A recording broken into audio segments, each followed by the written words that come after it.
Central 3.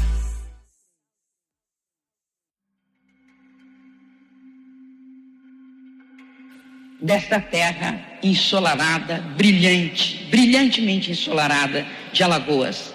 Desta Alagoas que foi o berço da nacionalidade brasileira, de uma nacionalidade brasileira que ainda está por se constituir, berço desta nacionalidade que nós negros e os não negros solidários a nós estamos tentando construir, porque infelizmente o projeto de sociedade que vigorou, que venceu o projeto de sociedade proposto e vivenciado em Palmares, fez deste país um amontoado de nações distintas.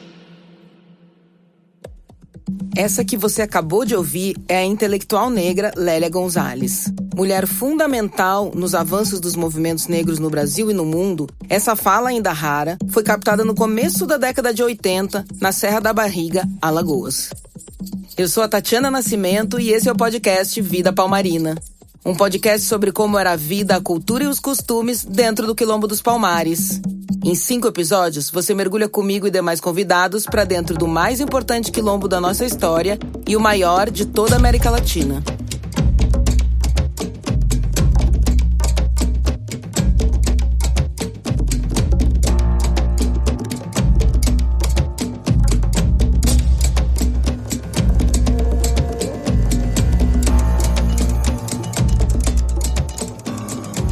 Século XVII.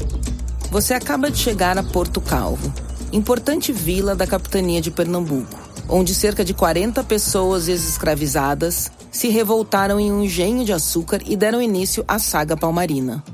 Foi nesse lugar sagrado e histórico que começou a se formar o Quilombo dos Palmares, a maior comunidade de ex-escravizados fugitivos das Américas. Quem nos guia para dentro dessas matas é a mistura de sons formada pelo canto dos pássaros nativos de Palmares. Narceja, caneleiro verde, surucuá dourado, jacu de barriga castanha, caboclinho de chapéu cinzento. Esses cantos que estamos ouvindo e que acompanharam os cantos de liberdade palmarinos, agora seguem com a gente pelas matas, junto ao serpentear do rio Mundaú e de outros rios, lagos e açudes, subindo e descendo as serras que nos protegem e onde nossas vozes podem ecoar. Vamos fazer Palmares viva outra vez?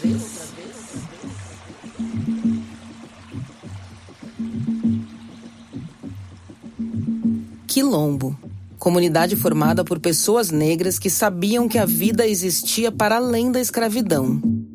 Quilombo, local de refúgio no meio da mata. Quilombo, na língua bantu, povoação. São tantas as definições. Afinal, o que é quilombo?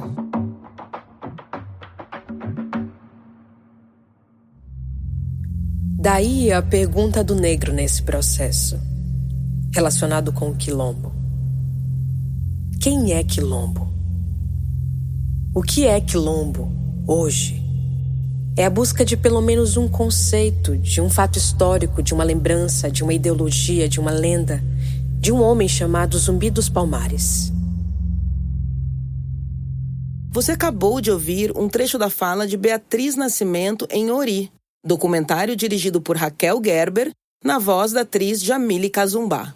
As palavras de Beatriz nos provocam a ir além do conceito e pensar o quilombo como algo muito mais subjetivo do que podemos imaginar.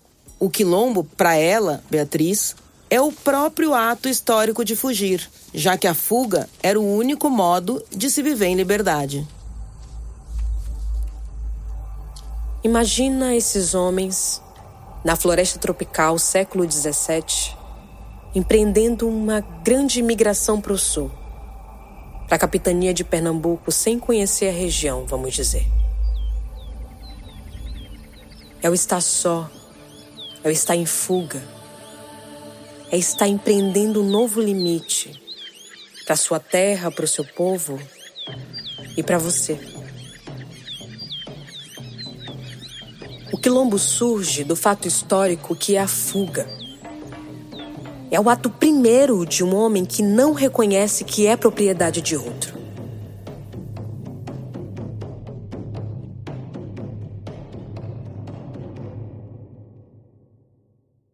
E se quilombo é se juntar em rede, chamo para estar ao meu lado um companheiro dessa caminhada que já começou. Tenho o prazer de ter aqui comigo Danilo Marques. Danilo é o guardião de um grande tesouro, um acervo de registros de Zumbi dos Palmares e da Serra da Barriga. É historiador, professor de História da Universidade Federal de Alagoas, UFAL, e doutor em História Social pela PUC de São Paulo. E se tem um assunto que Danilo tem se dedicado, é a história lagoana e a resistência escrava. Que honra ter você aqui com a gente. Seja muito bem-vindo. Muito obrigado, Tati. É um prazer estar aqui no Vida Palmarina. Vamos lá fazer Palmares de novo. Danilo, você mergulhou em diversos documentos históricos do Quilombo dos Palmares. Qual foi o tamanho e relevância de Palmares, não só na história brasileira, mas em toda a América Latina? É importante dizer que Palmares foi a maior comunidade de escravizados fugitivos que existiu no continente americano. Ao lado de Palmares, talvez a gente destacaria aqui o Palenque de São Basílio, que fica ao norte da Colômbia. Palmares tinha aproximadamente 27 mil quilômetros quadrados, quase o tamanho do estado de Alagoas. Esses dois quilombos, eles têm uma característica comum, que é a longa duração no tempo e no espaço, né? Falando especificamente de Palmares, por exemplo, né, a gente vai ter uma informação que essa comunidade ela resistiu por mais de 100 anos e ela ocupou boa parte do que hoje compreende os estados de Alagoas e Pernambuco. Então, desta forma, é importante falar que Palmares foi a maior manifestação de rebeldia contra o escravismo na América Latina.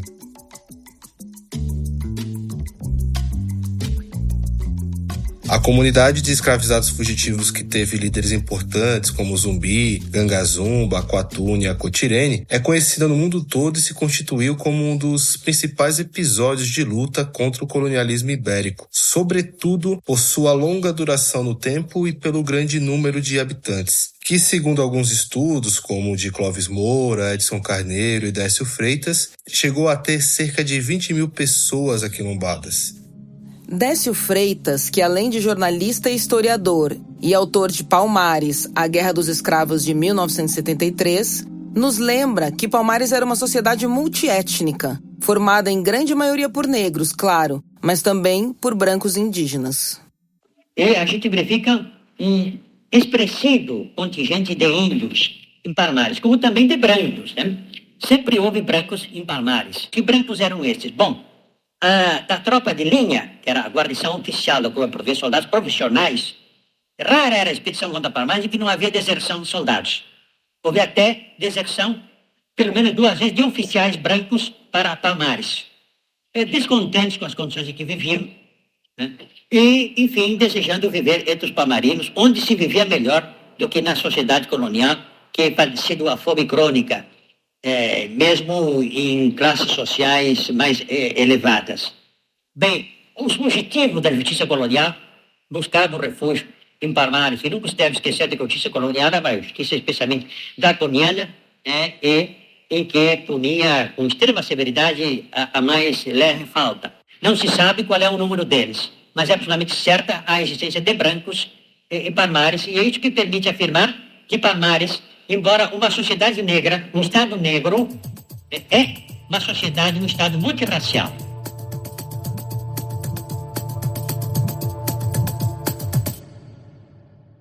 Danilo, é possível dizer que o Quilombo dos Palmares tenha origens e referências diretas de povos africanos do tronco linguístico bantu? Tati, o território brasileiro está repleto de manifestações culturais de matrizes centro-africanas. Acho que um dos principais exemplos são os jongos, os maracatus, o coco de roda e também o samba, né? Essa criação na diáspora. Isso tudo faz parte do legado cultural dos povos bantus, que foram os primeiros a chegarem pela diáspora forçada da escravidão atlântica. Deram o primeiro exemplo de resistência à escravidão na reconstrução de um modelo africano de quilombo, importado na área geográfica cultural congo-angolana. Tanto o Reino do Congo quanto o do Nidongo, por exemplo, eram reinos parecidos com a estrutura de um quilombo. Eram províncias autônomas, cada uma tinha um líder que respondia diretamente ao Manicongo, nome dado ao governante do Reino do Congo. Vocês lembram que na música Ponta de Lança de Rincon Sapiência ele começa a letra dizendo que também é conhecido como Manicongo? Pois é, Palmares chega até os dias de hoje. Nesse sentido, o que podemos dizer é que as sociedades do tronco Bantu, da África Central, faziam muitas trocas culturais. Aconteciam casamentos e também relações comerciais. Estudos mostram que os povos Bantu eram ótimos na arte de transformar minério em ferro, além de excelentes agricultores. Como tinham habilidades, havia uma troca social e de saberes muito grande e entre os mais diferentes grupos. Muitos deles tinham origens comuns, outros se aproximavam mais pela troca de esposas, pelos laços de amizade e também havia a conquista armada.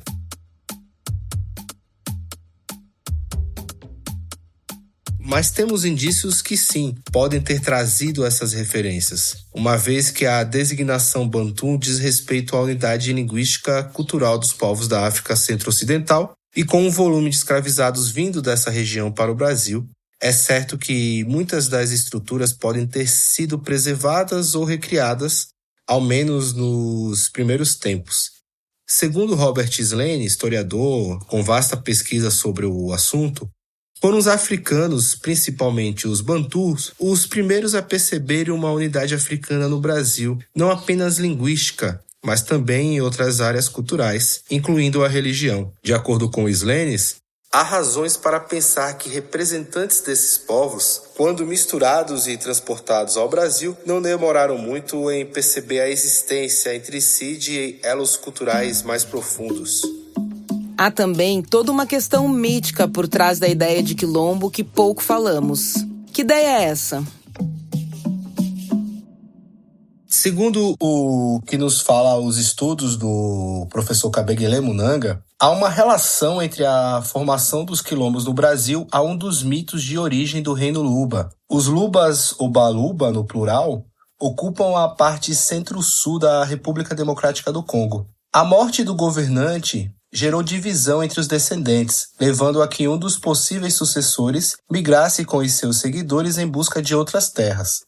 Certo dia, eles vão chegar a uma aldeia lunda, cujo chefe havia morrido pouco antes, deixando a filha ao trono. Essa filha vai se encantar com o príncipe forasteiro e vai se casar com ele. Só que tem um porém. Como entre os povos Bantu a rainha não poderia governar durante o período menstrual, a governante aproveita-se de um desses momentos para passar o poder e o bracelete representativo da liderança ao marido estrangeiro. E isso vai desagradar a sua corte. Insatisfeito, o irmão da rainha vai reunir alguns seguidores e partir em direção ao Nidongo, onde vai se juntar aos Jagas e Bangalas.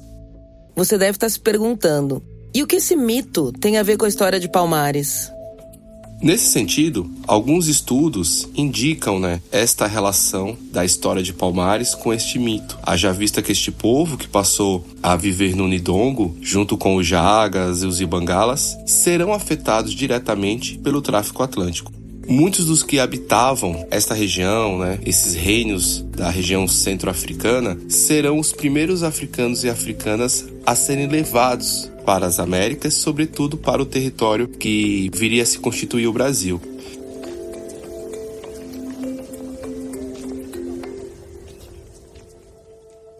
Sob o assovio das árvores, mergulhamos ainda mais em Palmares, que se chamava Palmares exatamente pela grande quantidade de palmeiras na localidade. Seus frutos serviam de alimento e suas folhas eram utilizadas nos telhados dos mocambos, uma espécie de cabana. Sobre essa grande extensão de terra não faltava diversidade, o que fazia de Palmares o refúgio perfeito para os negros que precisavam estar fortes o suficiente para continuar protegendo o território e a si mesmos.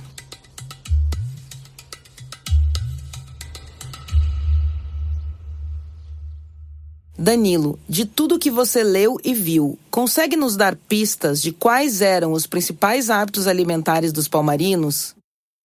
Existe aí uma série de informações presentes em várias obras desses estudiosos que se debruçaram a estudar, o Quilombo dos Palmares. Talvez uma das principais contribuições nesse sentido, é a do pesquisador, historiador Clóvis Moura, que vai nos falar que a sobrevivência do Quilombo ela decorria da agricultura e os principais itens produzidos em Palmares eram a mandioca, usada para produzir farinha, o feijão, a batata, milho, o melaço, produzindo do cultivo da cana-de-açúcar, E eles também trabalhavam com alimentação a partir da coleta, porque ela era importante para os quilombolas que consumiam palmito e outras frutas extraídas de árvores da região. Ainda segundo o Clóvis Moura, o excedente dessa produção era distribuído entre os membros da comunidade para as épocas de festas religiosas ou de lazer, armazenando os paióis para o período de guerra, ou trocando com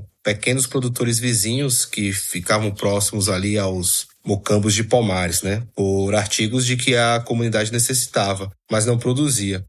O que levava a um confronto permanente entre a economia de Palmares e a economia do latifúndio escravista. E aí, nesse sentido, é importante destacar que um dos principais motivos, que levaram a uma série de investidas, tanto dos holandeses como dos portugueses, para destruir Palmares, é justamente a necessidade que as terras de Palmares simbolizavam, para a coroa portuguesa, sobretudo, com um grande projeto de expansão dessa economia de latifúndio escravista, Meus camaradas, meus camaradas,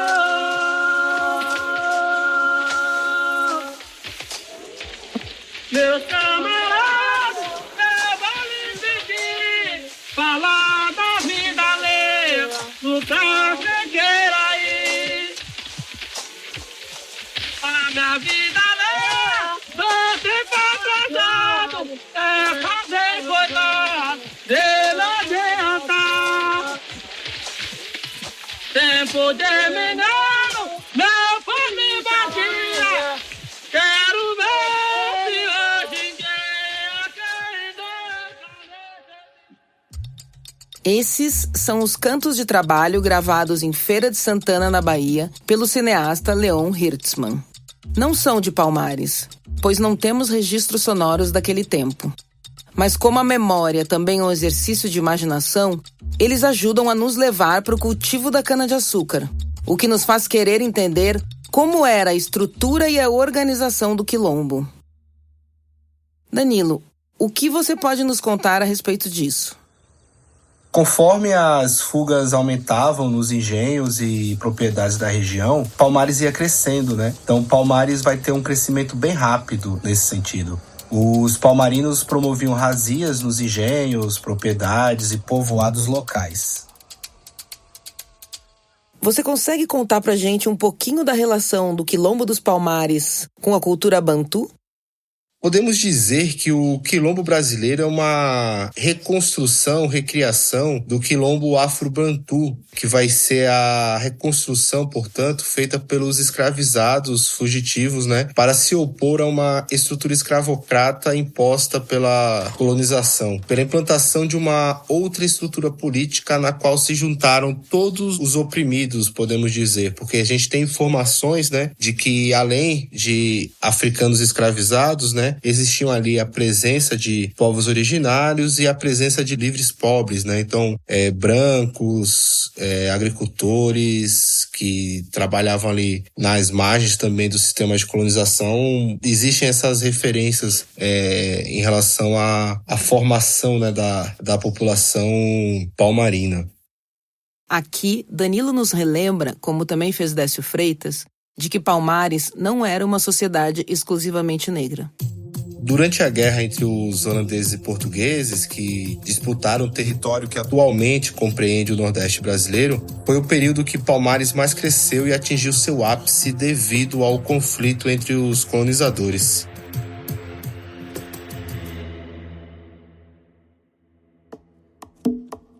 Pensando que o número de refugiados aumentou rapidamente, a segurança feita pelos próprios palmaristas precisou ser reforçada.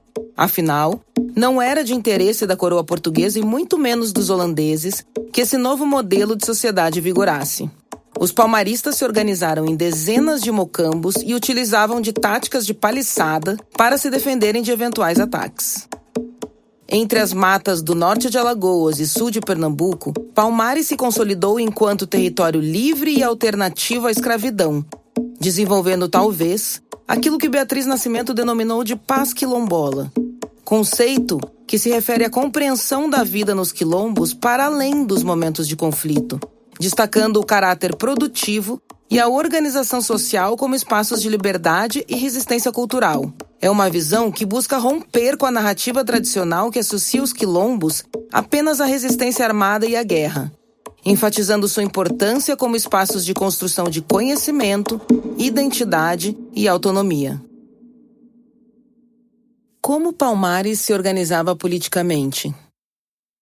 Palmares era uma confederação quilombola, ou seja, um conjunto de assentamentos de negros que eram denominados de mocambos. O principal mocambo era o de Macaco, centro político do esconderijo e onde vivia o seu líder, o rei. O Mocambo do Macaco ficava localizado onde hoje é o Parque Memorial Quilombo dos Palmares. O espaço, desse coração político é a Serra da Barriga, patrimônio cultural do Mercosul. Então é nesse espaço que viveu a Cotirene, é nesse espaço em que Gangazumba governou Palmares e posteriormente Zumbi.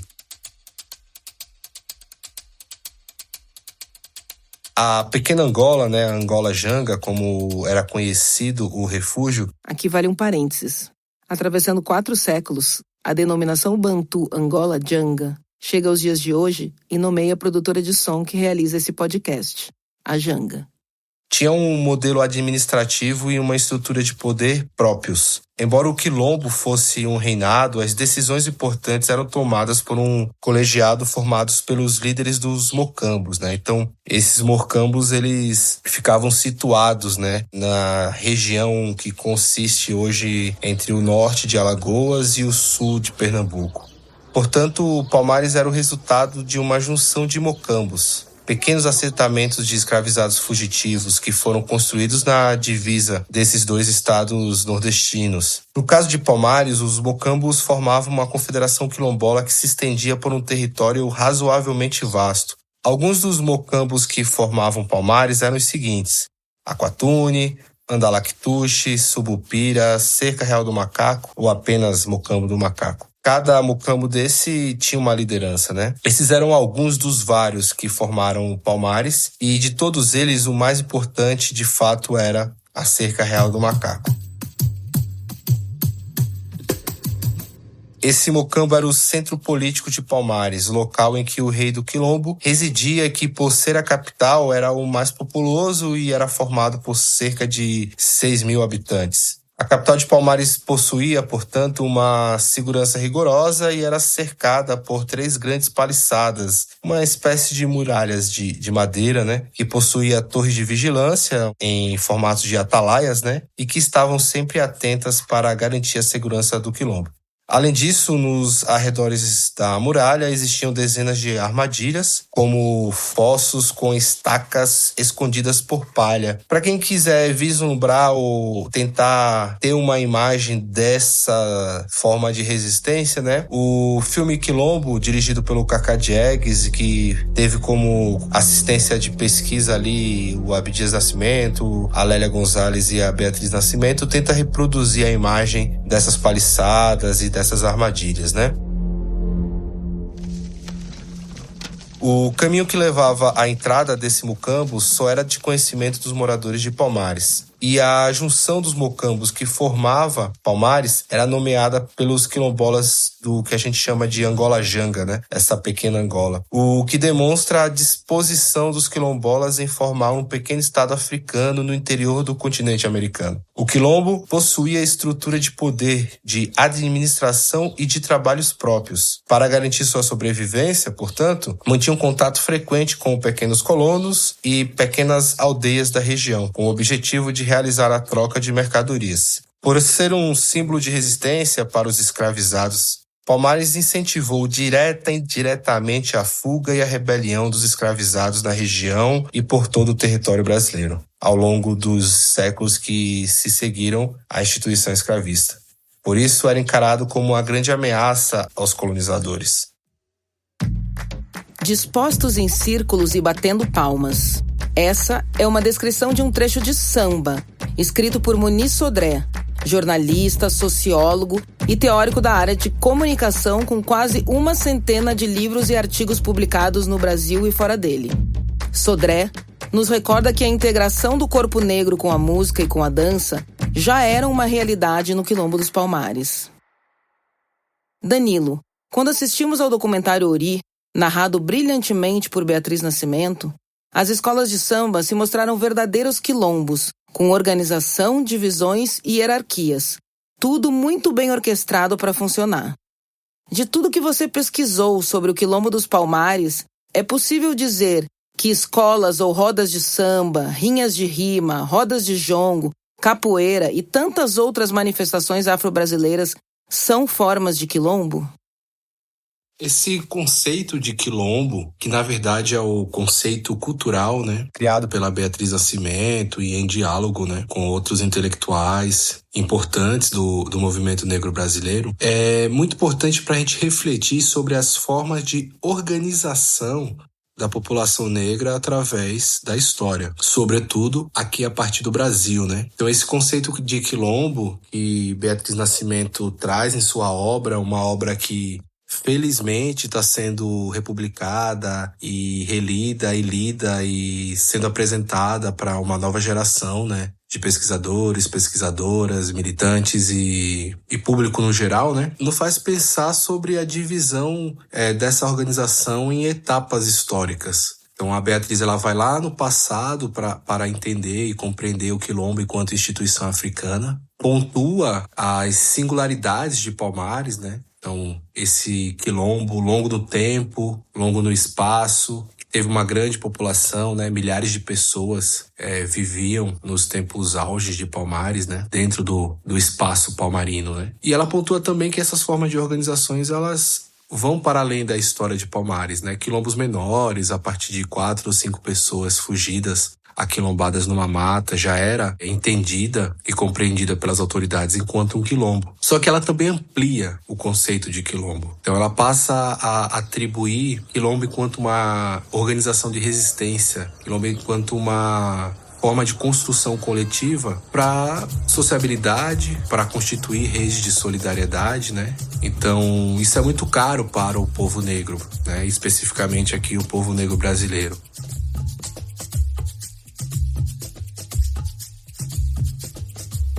Então, desde lá atrás, as Irmandades Negras, passando pela organização dos candomblés, pelos clubes associativistas negros do início do século XX e depois por todas as entidades políticas importantes, E que talvez os 2 maiores exemplos, de organização seja ali o Movimento Negro Unificado, o Teatro Experimental do Negro, dentre outras entidades. Então o Quilombo ele passa a ser compreendido também enquanto espaço coletivo de recriação, de resistência cultural. Então as escolas de samba, no entendimento de Beatriz Nascimento, elas são um quilombo. Assim como as rinhas de MC, as rodas de jongo, as associações de capoeiristas, os blocos afros, Tem um enredo do Carnaval de 1995 do Ilhaê, que o tema é os 300 anos da morte do Zumbi, e eles têm uma arte, do estandarte que é bastante interessante. São várias simbologias, vários desenhos, e que conecta a história de Palmares com a história do Quilombo do Cabula, com a Frente Negra Brasileira. Então, assim como a Vai-Vai, Escola de Samba de São Paulo, pode ser considerada um quilombo que está trazendo ali no documentário Ori, o Ilhaê também, a Portela também. E se a gente for compreender esses outros territórios negros brasileiros em um baile de reggae na Radiola lá em São Luís do Maranhão,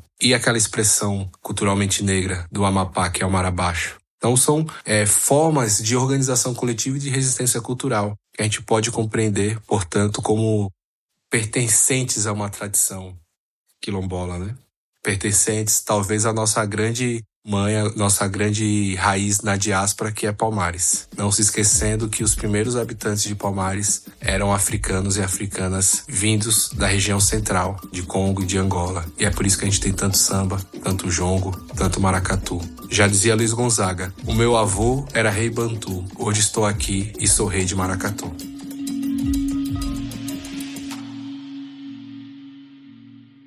Falar sobre Palmares é imaginar que, uma vez livre, o corpo negro poderia finalmente dançar e mexer e existir.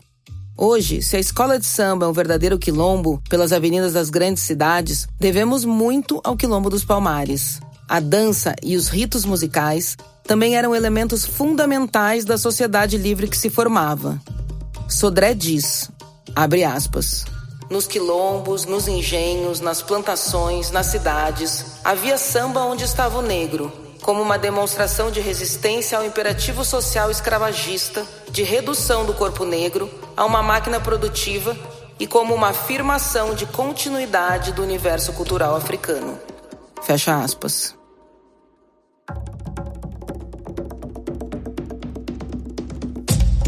Esse foi o primeiro episódio do podcast Vida Palmarina, uma realização da produtora Janga e da Central 3. Eu sou a Tatiana Nascimento, a apresentadora e idealizadora.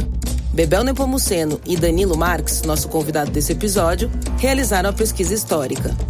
Jéssica Moreira é a responsável pelo roteiro. A edição de som ficou por conta de Henrique Oliveira. Trilha sonora e direção criativa de Joe Prats. A coordenação de áudio é de Elaine Elias. Lyndon Johnson assina a direção de arte da campanha e Cirilo Dias é o responsável pelas redes sociais. Deixo um agradecimento especial para o mestre Saloma Salomão. Utilizamos os áudios da Universidade Federal de Alagoas e do documentário Cantos de Trabalho, de Leon Hirtzman. As referências bibliográficas estão na descrição. Eu fico por aqui e até o próximo episódio de Vida Palmarina sobre economia e poder no Quilombo dos Palmares.